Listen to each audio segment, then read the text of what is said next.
दोस्तों स्टडी 91 के YouTube channel में आप सभी का बहुत बहुत स्वागत है। और आज दोस्तों एक नए टॉपिक के साथ हम लोग ये चैप्टर स्टार्ट करने जा रहे हैं, जिसमें ऊर्जा संसाधन में मैं आज आपको बताने वाला हूं न्यूक्लियर एनर्जी के बारे में, ठीक है, जिसे आप परमाणु ऊर्जा के नाम से जानते हैं। वैसे चैप्टर बड़ा इंपॉर्टेंट है क्योंकि यहाँ पर हम बहुत सारे फैक्ट को कवर करने वाले हैं, जैसे कि परमाणु ऊर्जा से संबंधित बहुत सारे तथ्यों के बारे में आपको बताया जाएगा, अलग अलग परमाणु खनिजों के बारे में हम लोग चर्चा करेंगे, परमाणु विद्युत गृह जो बनाए गए उनके बारे में चर्चा किया जाएगा, और भारी जल संयंत्र जो है उसके बारे में भी चर्चा किया जाएगा। इसके अलावा इस चैप्टर से मोस्ट इंपॉर्टेंट क्वेश्चन आपसे परीक्षा में क्या पूछे जा सकते हैं उनके बारे में भी मैं आपको बताऊंगा। यहाँ पे बहुत सारे परमाणु खनिजों के नाम लिखे हैं, जैसे यूरेनियम है, थोरियम है। आपको केवल यही दो पता है। जनरली लोग यूरेनियम और थोरियम ही पढ़ते हैं, लेकिन हम आज आपको सभी चीजें बताएंगे, जैसे यूरेनियम के बारे में, थोरियम के बारे में, बेरिलियम के बारे में, ठीक है, मॉलिब्डेनम के बारे में, या फिर जिरकोनियम के बारे में, एंटीमनी के बारे में, या फिर मोनाजाइट के बारे में। इन सभी के बारे में विस्तार से पढ़ा जाएगा, ठीक है। तो चलिए स्टार्ट करते हैं। और मुझे ऐसा लग रहा है दोस्तों कि ये एनर्जी रिसोर्स जो हमारा चैप्टर है, ये आप लोगों को पढ़ने में थोड़ा मजा कम आ रहा है। ऐसा है क्या? अगर ऐसा आप सोच रहे हैं तो ये आपकी बहुत बड़ी गलती है। आप रिसेंट के पेपर उठा के देख लो, इंडियन ज्योग्राफी में इस चैप्टर से बहुत सारे प्रश्न पूछे जाते हैं। ये नवीकरणीय संसाधन और नवीकरणीय संसाधन के अंतर्गत जब आपको मैं पीछे पढ़ा भी चुका हूं कि कौन कौन सी चीज किसके अंतर्गत आती है, जैसे परंपरागत स्रोत हो गए हैं और जो है गैर परंपरागत स्रोत हो गए, नवीकरणीय हो गया, अनवीकरणीय ऊर्जा संसाधन हो गए। तो उसके अंतर्गत इन सभी तथ्यों के बारे में आपको पढ़ना है, और ये काफी लंबा चैप्टर है। आज आपको परमाणु ऊर्जा के बारे में बताया जा रहा है, कल आपको मैं सौर एनर्जी के बारे में बताऊंगा, सोलर एनर्जी के बारे में, फिर उसके बाद धीरे धीरे हम लोग आगे बढ़ेंगे तो अलग अलग एनर्जी के बारे में पढ़ेंगे, ठीक है। ये सभी इंपॉर्टेंट है क्योंकि आप मेरी आदत जानते हो कि जब भी मैं कोई चैप्टर शुरू करता हूं तो उसमें जितने भी इंपॉर्टेंट पॉइंट है, इंपॉर्टेंट वाली बात अपने जगह, एग्जामिनर आपसे क्या पूछता है मुझसे नहीं मतलब, मैं क्या करता हूं कि सभी चीजों पर आपका फोकस दिलाता हूं कि भाई हर चीज को आप पढ़ के रेडी रहो। एग्जामिनर जहां से इच्छा हो वहां से क्वेश्चन बनाए, क्योंकि जब आप पूरा पढ़े रहेंगे तो आपका कॉन्सेप्ट क्लियर होगा, ठीक है। अच्छा, बार बार मैं आपसे ये भी कह रहा हूं कि दोस्तों एप्लीकेशन आ गया। एप्लीकेशन पे पिछले 2 साल से हम लोगों ने इतना मेहनत किया, और मेहनत के बाद एप्लीकेशन जब आ गया, पूरी तरह से निःशुल्क एप्लीकेशन है। और मुझे लगता है कि जितना मटेरियल आपको स्टडी 91 के एप्लीकेशन में मिल गया है, उतना मटेरियल आपको किसी भी सिंगल एप्लीकेशन में मिलने वाला नहीं है। मैं चैलेंज और दावे के साथ कह सकता हूं, क्योंकि पिछले 2 साल से दिन रात मेहनत करके इस एप्लीकेशन को तैयार किया गया है।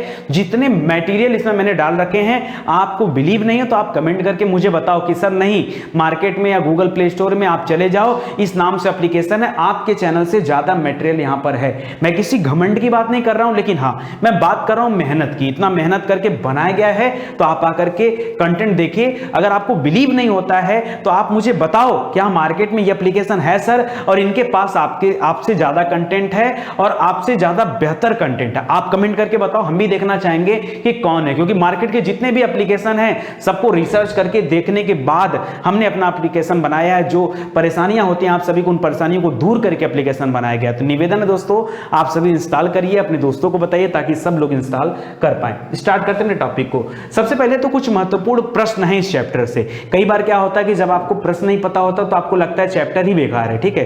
तो आपसे परीक्षा में किस तरह से प्रश्न पूछे गए इस चैप्टर से, मैं उन हूबहू प्रश्नों की चर्चा आपके सामने करता हूं। एक प्रश्न पूछा गया, नाभिकीय विखंडन की गति को नियंत्रित करने के लिए नियंत्रक के रूप में किसका इस्तेमाल किया जाता है? नाभिकीय विखंडन का नाम तो सुना होगा ना।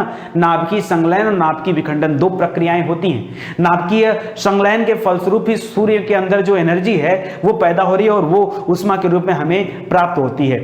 जो हाइड्रोजन बम का सिद्धांत है वो भी नाभिकीय संलयन के सिद्धांत पर काम करता है, लेकिन जो परमाणु बम का सिद्धांत है वो नाभिकीय विखंडन पर काम करता है। और उसी नाभिकीय विखंडन पर ये परमाणु ऊर्जा द्वारा बिजली भी पैदा की जाती है, विद्युत का उत्पादन भी किया जाता है, लेकिन एक कंट्रोल अवस्था में। उसको नियंत्रित करने की जरूरत पड़ती है, नहीं तो यहां पर बहुत बड़ा ब्लास्ट भी हो सकता है। लिख रहा है, नाभिकीय विखंडन की गति को नियंत्रित करने के लिए कैडमियम की छड़ की इस्तेमाल करते हैं। किसकी? देखिए लिखा हुआ यहां पर कैडमियम की छड़ का इस्तेमाल किया जाता है, ठीक है, याद रखेगा।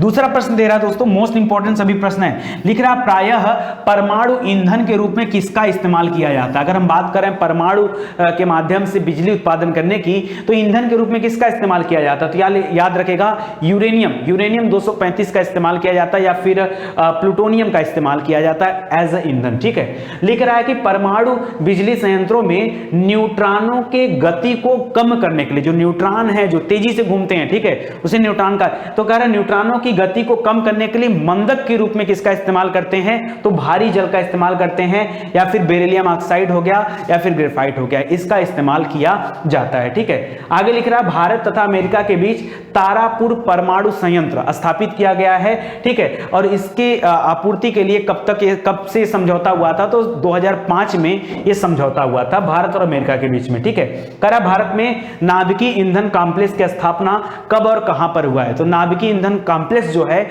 इसकी स्थापना हैदराबाद में हुआ है, 1971 में हुआ है। ठीक है, कह रहा विश्व का कौन सा देश है जो अपने समस्त ऊर्जा आवश्यकता का 75% नाभिकीय ऊर्जा पर ही निर्भर है। ठीक है, जैसे हमारे यहाँ सबसे ज्यादा तापीय ऊर्जा के माध्यम से विद्युत उत्पन्न किया जाता है। कौन है जो नाभिकीय ऊर्जा के माध्यम से अपना सारा काम करता है, तो वह देश है फ्रांस। ठीक है, फ्रांस, याद रखेगा, इंपॉर्टेंट है।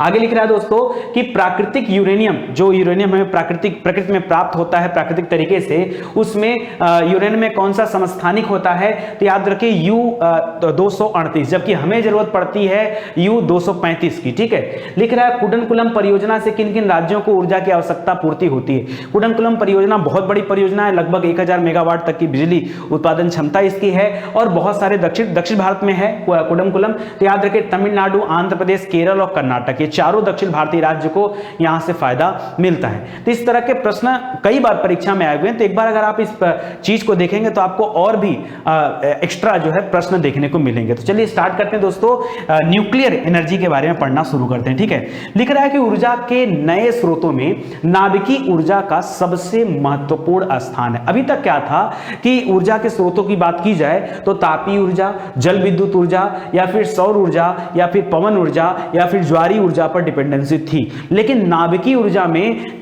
कम ईंधन में, मतलब बहुत थोड़े से ईंधन में बहुत ज्यादा मात्रा में ऊर्जा पैदा की जा सकती है, लेकिन एक कंट्रोल तरीके से, नहीं तो यहां पर बहुत ज्यादा संभावना भी है कि लाभ से ज्यादा हानि हो जाए, लेकिन अभी तक हुआ नहीं ऐसा, क्योंकि बड़े कंट्रोल तरीके से इसको काम किया जाता है। तो याद रखिए सबसे महत्वपूर्ण साधन के रूप में इसको माना जाता है। ठीक है, लेकिन वर्तमान में नाभिकीय ऊर्जा विद्युत उत्पादन हेतु प्रयुक्त किया जाता है। ठीक है, यह विद्युत ऊर्जा का चौथा प्रमुख स्रोत है। हमारे देश में चौथा प्रमुख स्रोत माना जाता है नाभिकीय ऊर्जा, क्योंकि सबसे ज्यादा जो ऊर्जा पैदा होती, विद्युत पैदा होती, वो तापीय माध्यम से, फिर जल विद्युत माध्यम से, उसके बाद अलग अलग है, और लास्ट में चौथे नंबर पे आता है आपका नाभिकीय ऊर्जा। ठीक है, लिख रहा भारत में परमाणु शक्ति के जनक थे डॉक्टर होमी जहांगीर भाभा। क्या नाम है? डॉक्टर होमी जहांगीर भाभा। इन्हीं के निर्देशन में सबसे पहले 1948 में एक परमाणु ऊर्जा आयोग की स्थापना की गई। कब? 1948। सोचिए 1947 में अभी देश आजादी हुआ था कि 1948 में होमी जहांगीर भाभा ने क्या किया, यहां पर भारत में क्या बना, एक परमाणु ऊर्जा आयोग बनाया गया। कितने में? 1948 में। और आगे चल के दोस्तों 1954 में ये जो ऊर्जा आयोग था, 54 में, 54 लिखेगा 54, 1954 में ये जो परमाणु ऊर्जा आयोग था इसको बदल करके परमाणु ऊर्जा विभाग बना दिया गया। क्या बना दिया गया? एक परमाणु ऊर्जा विभाग बना दिया गया। अगर आपको इसको डिटेल से पढ़ना है तो आप इकोनॉमिक्स में चले जाओ। आप कहोगे सर इकोनॉमिक्स में टॉपिक है क्या? हाँ, इकोनॉमिक्स में आ जाओ। पहली पंचवर्षीय योजना है, उस पंचवर्षीय योजना के दौरान इस पूरी कहानी की मैं व्याख्या किया हूं कि कैसे और क्यों जरूरत पड़ी परमाणु ऊर्जा आयोग बनाने की, क्या जरूरत पड़ा परमाणु ऊर्जा विभाग बनाने की, ये डॉक्टर होमी जहांगीर भाभा ये क्या चाहते थे, इनके साथ कौन कौन से लोग थे और लोगों के साथ इनका संबंध कैसा था, सब चीज वहां पर बयान किया गया। ठीक है, पहली पंचवर्षीय योजना का वीडियो आप देखिए स्टडी 91 पर, मजा आ जाएगा देख करके, पूरी कहानी वहां पर है। ठीक है, और लिख रहा है 1954 ही वह साल था जब ट्राम्बे में, ठीक है, ट्राम्बे में परमाणु ऊर्जा संस्थान की भी स्थापना की गई, जिसका नाम आगे चल करके बार्क पड़ा। क्या पड़ा? बार्क। बार्क मतलब भाभा परमाणु अनुसंधान केंद्र, Bhabha atomic research centre. B माने भाभा, ठीक है, ए माने एटॉमिक, आर माने रिसर्च, सी माने सेंटर। ठीक है, 1967 में इसी किसका जो ट्राम्बे में परमाणु ऊर्जा संस्थान था उसी का नाम बदल करके बार्क रख दिया गया। ठीक है, तो इसको आप याद रखेगा। अगला पॉइंट दे रहा है कि आगे चल के 1987 में, काफी आगे चलकर 87 में भारतीय परमाणु विद्युत निगम लिमिटेड, भारतीय परमाणु विद्युत निगम लिमिटेड, यानी यहां पर देखिए, यहां पर दे रहा है एन फॉर क्या हो जाएगा, न्यूक्लियर, ठीक है, पी फॉर क्या हो जाएगा, power, nuclear power corporation of India limited, ठीक है। तो भारतीय परमाणु विद्युत ऊर्जा विद्युत निगम लिमिटेड का गठन किया गया 1987 में। उसके बाद जितने भी न्यूक्लियर पावर प्लांट हैं वो सब इसके अधीन कर दिए गए और इसी के नियंत्रण में, इसी के निर्देशन में, डायरेक्शन में वो सभी कार्य किए जाते हैं। इस समय देखा जाए तो देश में नाभिकीय विद्युत के कुल 21 रिएक्टर काम कर रहे हैं। कितने रिएक्टर लगे हुए हैं? 21 रिएक्टर काम कर रहे हैं और ये 21 रिएक्टर एक जगह 21 जगह पे नहीं है, ये 7 अलग अलग केंद्रों पे, कहीं कहीं पर 2-2, 3-3, 4-4 रिएक्टर बनाए गए हैं, ठीक है। तो याद रखिए इस तरह से कुल 7 स्थानों पे 21 रिएक्टर काम कर रहे हैं। तो रटने वाली बात नहीं है, बहुत सारे रिएक्टर अभी निर्माणाधीन है, मतलब वो धीरे धीरे बनके तैयार हो रहे हैं। जैसे जैसे बनते जाएंगे वैसे वैसे इन रिएक्टरों की संख्या में वृद्धि होती चली जाएगी, ठीक है। अभी के लिए 21 रिएक्टर और 7 विभिन्न स्थानों पर ये आप ध्यान रखेंगे। अच्छा, आगे बढ़ लेते हैं दोस्तों। अब ये नॉर्मल बात हो गया, परमाणु जो है रिएक्टर के बारे में बात तो कर लिए, अभी परमाणु ईंधन क्या होता है उसके बारे में थोड़ी सी हम लोग समझ विकसित करते हैं। लेकिन अब भारत में जो धारवाड़ सेल है, मैंने कहा था आपसे, धारवाड़ सेल में सबसे ज्यादा खनिज पाए जाते हैं और धारवाड़ सेल की दृष्टि से सबसे धनी जो है वो है कौन? तो झारखंड है, राजस्थान है, वहां पर भी धारवाड़ सेलें पाई जाती है। तो जहां जहां भी धारवाड़ सेल हैं उनके अंतर्गत सीमित मात्रा में, बहुत ज्यादा बड़ा भंडार तो हमारे पास नहीं है, लेकिन सीमित मात्रा में भारत के पास यूरेनियम के भंडार अवेलेबल हैं। तो कह रहे यूरेनियम के निक्षेप पाए गए हैं। इसके अलावा जो थोरियम है, थोरियम से भी ये काम किया जाता है। तो जो थोरियम है, जैसे गाड़ी चलती पेट्रोल से भी चलती है चलने को, तो डीजल से भी चलती है, ठीक है, और जो है आपका सीएनजी गैस उससे भी चलती है, एलपीजी से भी लोग चलाते हैं। तो अलग अलग है ना ईंधन है, उसी तरह से परमाणु के भी अलग अलग ईंधन है। इस नाभिकीय ऊर्जा के लिए भी अलग अलग ईंधन का इस्तेमाल किया जाता है, लाइक यूरेनियम, थोरियम, ठीक है, मॉलिब्डेनम हो गया, एंटीमनी हो गया, ठीक है, इन सभी चीजों का, बेरिलियम हो गया, इन सभी चीजों का इस्तेमाल करते हैं, ठीक है।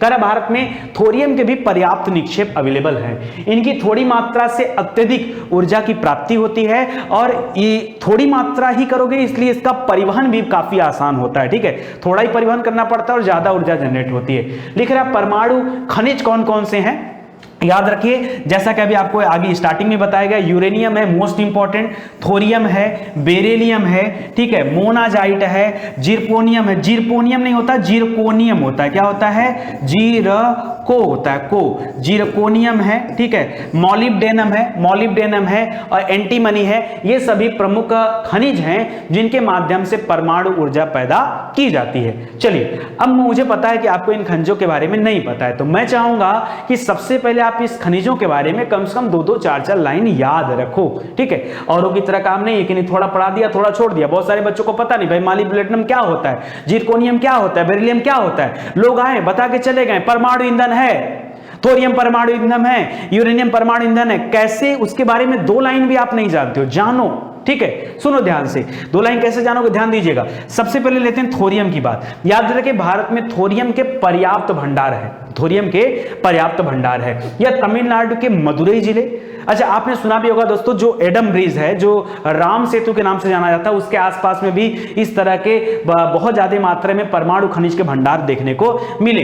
अच्छा, मदुरई में दोस्तों मीनाक्षी मंदिर है, तमिलनाडु में पांड्य शासकों ने बनाया था मीनाक्षी मंदिर, पांड्य शासकों की राजधानी भी थी मदुरई। तो याद रखिएगा तमिलनाडु के मदुरई जिले में, ठीक है। तेलंगाना का करीमनगर है, तेलंगाना जो कि आंध्र प्रदेश से अलग हुआ था 2014 में, तो करीमनगर और नालकोंडा जिला वहां पर है। उसी तरह से झारखंड का हजारीबाग है, राजस्थान का भीलवाड़ा क्षेत्र है, ये वह क्षेत्र है जहां से थोरियम प्राप्त किया जाता है। क्या मिलता है, थोरियम प्राप्त किया जा सकता है। तो मैंने आपको धारवाड़ बताया, धारवाड़ से आप राजस्थान और झारखंड तो जान ही रहे थे, तो राजस्थान का भीलवाड़ा और झारखंड का हजारीबाग। इसके अलावा क्या हो गया, इसके अलावा आपका मदुरई हो गया तमिलनाडु का, और तेलंगाना का करीमनगर और नालकोंडा हो गया जहां पर थोरियम के पर्याप्त भंडार देखने को मिलते हैं। अगर मैं यूरेनियम की बात करूं तो यूरेनियम जो उसका रंग होता है देखने में, वो काले रंग का होता है। याद रखिए काले रंग का यह खनिज आर्कियन और धारवाड़ शैलों से प्राप्त किया जाता है, यानी धारवाड़ शैलों से भी यूरेनियम मिलता है और आर्कियन वाले से भी मिलता है, ठीक है, याद रखिएगा। इसे मेटल ऑफ होप कहा जाता है, ठीक है, मेटल मेटल ऑफ होप कहा जाता है, मेटल ऑफ होप। कई बार परीक्षा में भी प्रश्न पूछ देता भाई मेटल ऑफ होप किसे कहा जाता है, तो याद रखें यूरेनियम बोलिएगा, थोरियम नहीं, यूरेनियम को मेटल ऑफ होप का नाम दिया जाता है। यूरेनियम के बारे में और 2-3 बातें याद रखें, बहुत इंपॉर्टेंट है। कह झारखंड का जो जादूगोड़ा क्षेत्र है वहां से यूरेनियम का उत्पादन पर्याप्त मात्रा में होता है, और इसी झारखंड का हजारीबाग था वहां से थोरियम का होता है, ठीक है, तो याद रखेगा। करा इसके अतिरिक्त राजस्थान का भीलवाड़ा, अरे भीलवाड़ा से तो सर थोरियम भी मिलता है, हाँ, तो भीलवाड़ा से थोरियम और यूरेनियम दोनों मिलता है, तो याद रखेगा। इसके अलावा राजस्थान में ही बूंदी जिला है, उदयपुर है, वहां से भी पर्याप्त यूरेनियम के भंडार देखने को मिलते हैं। याद रहेगा क्या, याद रखेगा। बहुत ज्यादा मात्रा में यूरेनियम मिलता है राजस्थान से। कैसे याद रखेंगे, राजस्थान से हमेशा यू टर्न लेना, क्यों, क्योंकि राजस्थान में मरुस्थल जाओगे तो भटक जाओगे। यू टर्न, यू से बोले यूरेनियम, याद रखना, ठीक है। तो यूरेनियम के काफी भंडार यहां देखने को मिलते हैं। अच्छा, यूरेनियम के प्रमुख अयस्क भी हैं, जैसे बॉक्साइट अयस्क से एल्युमिनियम प्राप्त होता है, ठीक है, मैग्नेटाइट से लोहा प्राप्त होता है, उसी तरह से इसके भी अयस्क हैं जिससे यूरेनियम प्राप्त होता है। तो याद रखिए, पीच ब्लेड किसका अयस्क है, इसी का है। थोरिया नाइट हो गया, सामरिस्काइट हो गया, इन सभी चीजों से भी थोरियम प्राप्त होता है, सॉरी यूरेनियम प्राप्त होता है, थोरियम नहीं, यूरेनियम प्राप्त होता है। आगे देखिए मोनाजाइट, मोनाजाइट भी एक तरह का परमाणु ईंधन है। सुनिएगा, लिख रहा है कि थोरियम जो होता है ये मोनाजाइट रेत से ही पाया जाता है। खास करके मोनाजाइट एक तरह की रेत होती है जो कि तटवर्ती इलाकों में पाई जाती है। तटवर्ती इलाके कहां है, उड़ीसा में, आंध्र प्रदेश में, उसके नीचे तमिलनाडु में, कर्नाटक में, केरल में, ठीक है। तो इन सभी के तटवर्ती हिस्सों में क्या पाया जाता है, मोनाजाइट रेत पाया जाता है। उस रेत से मोनाजाइट या फिर थोरियम की प्राप्ति हो पाती है। बेरिलियम की बात करें तो याद रखिए यह आग्नेय चट्टानों से पाई जाती है, एकदम हटके। अभी तक हमने देखा थोरियम की बात किया, धारवाड़ चट्टानें थी, हमने यूरेनियम की बात किया जिसमें हमने देखा कि कौन कौन सी चट्टानें थी, आपका धारवाड़ की चट्टानें थी और आर्कियन चट्टानें थी, और यहां पर देखिए आग्नेय चट्टान आ गया, ठीक है। तो याद रखेगा बेरिलियम आग्नेय चट्टानों में पाई जाने वाली एक अयस्क होता है जिसका नाम है बेरिल। क्या नाम है, बेरिल अयस्क। उस अयस्क से प्राप्त किया जाता है। इससे कई सारे मिश्र धातुओं का भी निर्माण होता है, जैसे फ्लोरीन ट्यूब या विस्फोटक आदि बनाने में भी इस बेरिलियम का इस्तेमाल किया जाता है, ठीक है। करा इसकी प्राप्ति राजस्थान, झारखंड और तमिलनाडु आदि राज्यों से होता है। इसके अलावा दोस्तों एंटीमनी, ये भी काफी इंपॉर्टेंट है। करा है कि इसकी प्राप्ति स्टिबनाइट नाम के खनिज से होती है। इसका मुख्य उत्पादन हिमाचल प्रदेश राज्य में होता है और मध्य प्रदेश में होता है। इसे सुरमा का भी नाम दिया जाता है। क्या नाम देते हैं, सुरमा। हिमाचल प्रदेश और मध्य प्रदेश जो एंटीमनी का उत्पादन करता है, सुरमा का नाम भी देते हैं। जिरकोनियम की बात आई थी तो जिरकोनियम की भी चर्चा कर लेते हैं।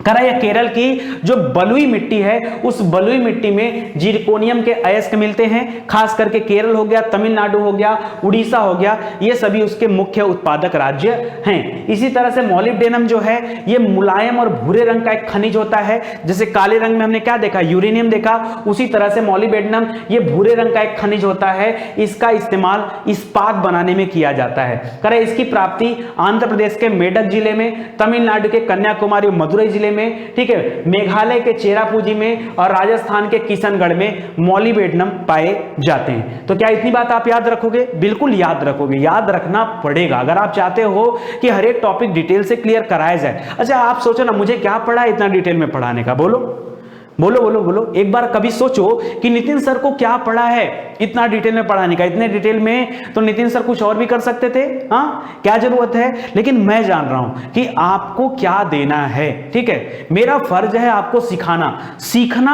आपका फर्ज है। नहीं सीखोगे तो नुकसान किसका है, आपका है, ठीक है। तो याद रखिए। चलिए आगे बढ़ते दोस्तों, और भारत के कुछ प्रमुख परमाणु विद्युत गृह हैं उसके बारे में पढ़ लेते। क्या है ना, कभी कभी आपसे पूछता है कि अलग अलग परमाणु विद्युत गृह कहां पर स्थित है, एक दो लाइन जानिए, ठीक है। ये टॉपिक आ गया तो समझिए। तो देखिए सबसे फेमस है तारापुर, ठीक है। अभी पीछे तारापुर की चर्चा हुआ, अमेरिका के सहयोग से बना था ना। तो तारापुर परमाणु विद्युत गृह ये भारत का पहला परमाणु विद्युत गृह है जो तारापुर में स्थित है। तारापुर पड़ता है मुंबई में, खास करके मुंबई से थोड़ा दूर है, 100 किलोमीटर की दूरी पर है, ठीक है। अमेरिका की सहायता से स्थापित किया गया था। 1969 से यह कार्य कर रहा है। 1969 वही साल है जिस साल इसरो की स्थापना हुई थी भारत में। किसकी, इसरो की स्थापना हुई थी, काफी इंपॉर्टेंट है। 14 बैंकों का राष्ट्रीयकरण हुआ था, वो भी इंपॉर्टेंट है। बाकी नील आर्मस्ट्रांग चंद्रमा पर गए थे, वो भी इंपॉर्टेंट है, सब याद रखिए। करा राजस्थान परमाणु विद्युत गृह, भारत का दूसरा परमाणु विद्युत गृह राजस्थान में कोटा के निकट बनाया गया। कोटा से ही गुजरती है चंबल नदी, ठीक है, याद रखेगा। कोटा में जो है आपके पढ़ाई बहुत अच्छी होती है, इंजीनियरिंग नीट की पढ़ाई बहुत अच्छी होती है, ठीक है, उसके बहुत सारे कोचिंग है, तो आपने नाम सुना होगा, एक तरह से एजुकेशन का हब है कोटा, ठीक है। तो कोटा में याद रखेगा, यहां पर राणा प्रताप सागर एक बांध है, उसी के पास में रावत भाटा पड़ता है, तो इसको रावत भाटा परमाणु विद्युत गृह के नाम से भी जाना जाता है। इसे कोटा अथवा राणा प्रताप सागर परमाणु विद्युत केंद्र भी नाम दिया जाता है। यह कनाडा के सहयोग से बनाया गया था। पहला वाला अमेरिका के सहयोग से, दूसरा वाला कनाडा के सहयोग से। अमेरिका की राजधानी वाशिंगटन डीसी है और कनाडा की राजधानी ओटावा है। क्या है? ओटावा। ये सब याद रखिए। बनाया गया अगस्त 1972 से यह कार्य कर रहा है। इसकी उत्पादन क्षमता 220 मेगावाट की है, ठीक है, तो याद रखेगा। इसी तरह से कलपक्कम है। कलपक्कम दोस्तों बहुत बड़ा है, तमिलनाडु में स्थित है कलपक्कम, और कलपक्कम से जितने भी दक्षिण भारतीय राज्य हैं, खास करके कर्नाटक, केरल, तमिलनाडु और आंध्र प्रदेश, ये चारों को सुविधा मिलती है। कलपक्कम, ठीक है, और सबसे बड़ा परमाणु जो है विद्युत गृह यहां पर स्थापित किया गया है। नरौरा परमाणु विद्युत गृह की बात करें तो उत्तर प्रदेश में बुलंदशहर के निकट एक जगह है नरौरा, उसी के नाम पर इसका नाम पड़ा है नरौरा, तो वहां पर भी यह बनाया गया। 470 मेगावाट उत्पादन क्षमता है इस परमाणु गृह का, ठीक है। इसके अलावा काकरापारा है, ठीक है, काकरापारा या काकरापुर भी इसको बोलते हैं, काकरापारा बोलते हैं। यह परमाणु विद्युत गृह है, यह गुजरात में है। काकरापारा कहां पर है? गुजरात में काकरापारा नामक स्थान पर है। 1992 से आंशिक रूप से काम कर रहा है, फिर आगे चल के स्टार्ट हो गया।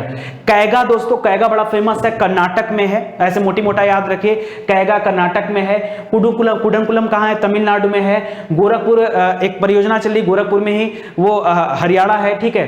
चुटका मध्य प्रदेश है, माही बांसवाड़ा है, मीठीवर्दी गुजरात है। तो ये सभी याद रखेगा, अलग अलग परमाणु विद्युत गृह हैं जिसके बारे में आपको याद रखना है। चलिए, कुछ यूरेनियम और थोरियम के क्षेत्र आप याद रखिए, क्योंकि यूरेनियम थोरियम बहुत इंपॉर्टेंट है।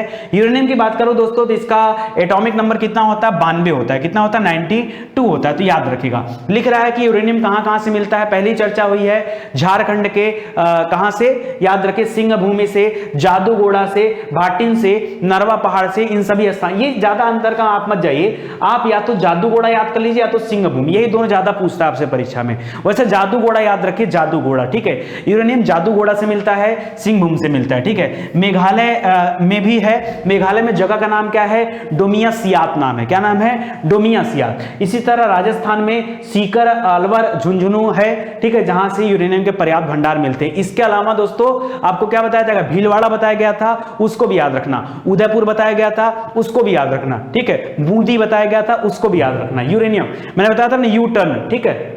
आंध्र प्रदेश की बात करें तो कुडप्पा, नेल्लौर जिलों में है, ठीक है। तेलंगाना की बात करें तो लंबापुर, नालकोंडा है। कर्नाटक की बात करें तो गुलबर्गा है। हिमाचल प्रदेश की बात करें तो कुल्लू जिला हो गया। उत्तराखंड की बात करें तो देहरादून हो गया और चामोली हो गया। चामोली को ही फूलों की घाटी कहा जाता है। छत्तीसगढ़ की बात करें तो दुर्ग है। महाराष्ट्र की बात करें तो मोगरा है, मोगरा अगरबत्ती, हाँ, तो याद रखेगा। तो ये सभी वो क्षेत्रों के नाम हैं जहां पर यूरेनियम के भंडार भारत में देखने को मिलते हैं। बहुत बड़ा भंडार तो नहीं है, लेकिन हाँ कुछ है। इसके अलावा उत्तर प्रदेश भी याद रखिए, सोनभद्र, ललितपुर है, सोनभद्र नहीं, ललितपुर है। क्या है? ललितपुर। ललितपुर आपका पड़ जाएगा दोस्तों, जहां पर आपका मंदिर बड़ा फेमस यार, क्या नाम है? दशावतारम, ना ऐसे कुछ है ना, दशावतारम समथिंग ऐसा कुछ मंदिर है, बड़ा फेमस है, ललितपुर, ठीक। झांसी से जब आगे बढ़ोगे तो नीचे साइड आपको ललितपुर मिलेगा देखने को, तो ध्यान रखिएगा। इसके अलावा दोस्तों चलिए लगे हाथ हम लोग थोरियम के क्षेत्र देख लेते हैं। अब थोरियम वाले क्षेत्र में याद रखिए, अच्छा वहां पर एटॉमिक नंबर 92 था, थोरियम का एटॉमिक नंबर 90 होता है, 90 एटॉमिक नंबर कितना? परमाणु क्रमांक 90, और यूरेनियम का 92 होता है, ठीक है। कह रहा है कि केरल के कोल्लम में, तमिलनाडु के कन्याकुमारी, मदुरई में, आंध्र प्रदेश के विशाखापत्तनम में, उड़ीसा के तट पर जो मोनाजाइट वाले बालू जहां पाए जाते हैं, केरल, तमिलनाडु, कर्नाटक में भी पाए जाते हैं, और झारखंड के हजारीबाग में प्लस पश्चिम बंगाल में देखने को मिलता है। क्या? थोरियम के क्षेत्र देखने को मिलते हैं। चलिए, करा विश्व में शीर्ष पांच नाभिकीय उत्पादक देश कौन कौन से हैं उसके बारे में बताऊंगा, लेकिन उसके पहले मैं बताना चाहूंगा भारी जल संयंत्र के बारे में, यानी हैवी वाटर प्लांट्स के बारे में। तो भारत में बहुत सारे हैवी वाटर प्लांट्स बनाए गए। भाई हैवी वाटर प्लांट जानते हैं कि नहीं? भारी जल किसे कहा जाता है? ड्यूटेरियम डाइऑक्साइड को, ठीक है, ड्यूटेरियम ऑक्साइड को, डाई नहीं, ड्यूटेरियम ऑक्साइड को D2O बोलते हैं, ठीक है, याद रखेगा, परीक्षा में आता है। जैसे नांगल में 1961 में बनाया गया था, बड़ोदरा में 1980 में बनाया गया था, तूतीकोरिन ने 1978 में बनाया गया था, कोटा में 85 में बनाया गया था, तलचर में आपके उड़ीसा में पड़ता है 85 में बनाया गया था, थाल महाराष्ट्र में है 1987 में, हजीरा 1991 में, मानुगुरु आंध्र प्रदेश में, कई जगहों पर भारत में यानी कुल 8 प्रसिद्ध जगह जहां पर भारी जल संयंत्र बनाए गए यानी हैवी वाटर प्लांट्स की स्थापना की गई है। करा भारी जल का प्रयोग दाबित भारी जल रिएक्टरों में मॉडरेटर और कूलेंट के रूप में किया जाता है, ठीक है, मंदक के रूप में किया जाता है। भारत अपनी आवश्यकताओं की पूर्ति के लिए क्या करता है, कोरिया को यह क्या करता है, निर्यात भी करता है। भाई एक्स्ट्रा हो गया हमारे पास तो हम क्या कर देते हैं, एक्सपोर्ट भी करते हैं भारी जल को। तो इसको आप जरा याद रखने की कोशिश करिएगा। समझ में तो आ ही रहा होगा। चलिए आगे बढ़ते हैं दोस्तों, ठीक है। अगला देखिए, शीर्ष 5 देश कौन कौन से हैं जो नाभिकीय रिएक्टर में स्थान रखते हैं, ठीक है, मतलब परमाणु ऊर्जा उत्पादन में स्थान रखते हैं यानी नाभिकीय विद्युत उत्पादक देश। तो सबसे पहला नंबर आता है अमेरिका का, यूएसए नंबर 1 पर है, फ्रांस नंबर 2 पर है, याद रखेगा, रूस तीसरे नंबर पे है, दक्षिण कोरिया पहले चौथे नंबर पे था, चीन अब दक्षिण कोरिया को पीछे करके चौथे नंबर पे आ गया है और 5वें नंबर पे चला गया दक्षिण कोरिया। तो ये परमाणु मतलब न्यूक्लियर आप परमाणु ऊर्जा सॉरी यार बोल नहीं पा रहा हूं, देखिए परमाणु ईंधन के माध्यम से विद्युत उत्पादन करने वाले ये देश हैं अलग अलग, इसको आप याद रखिएगा, ठीक है। फ्रांस वही देश था जो 75% जो उत्पादन करता है बिजली का इस माध्यम से, तो नंबर 2 पर है, यूएसए नंबर 1 पर है, फ्रांस 2 पर है, तीसरे पर आपका रूस है, चौथे पर चीन है और 5वें पर दक्षिण कोरिया है। तो इसको आप याद रखिएगा। और मुझे लगता है आज के लिए इतना काफी इस टॉपिक में। अगले टॉपिक में दोस्तों अलग अलग एनर्जी के बारे में पढ़ाऊंगा। देखिए टॉपिक तो मैं पूरा पढ़ाऊंगा, आप वीडियो देखें ना देखें वो आपकी मर्जी है। आज नहीं तो कल आप हमारी बातों को समझेंगे और आप सब वीडियो देखेंगे, ठीक है, क्योंकि पूरे YouTube पर एकमात्र चैनल स्टडी 91 ही ऐसा है जहां पर घर बैठे आपको सभी विषय डिटेल से पढ़ने के लिए मिलते हैं और इसके माध्यम से आप बेहतर तैयारी भी कर पाते हैं, ठीक है। तो एप्लीकेशन जल्दी से डाउनलोड कर लीजिए, इसके माध्यम से आपकी तैयारी और भी बेहतर हो पाएगी, ये मैं आपको दावे के साथ कह सकता हूं, ठीक है। आप सभी का बहुत बहुत धन्यवाद। मिलते हैं अगले लेक्चर में, तब तक के लिए जय हिंद, जय Bharat. Thank you so much.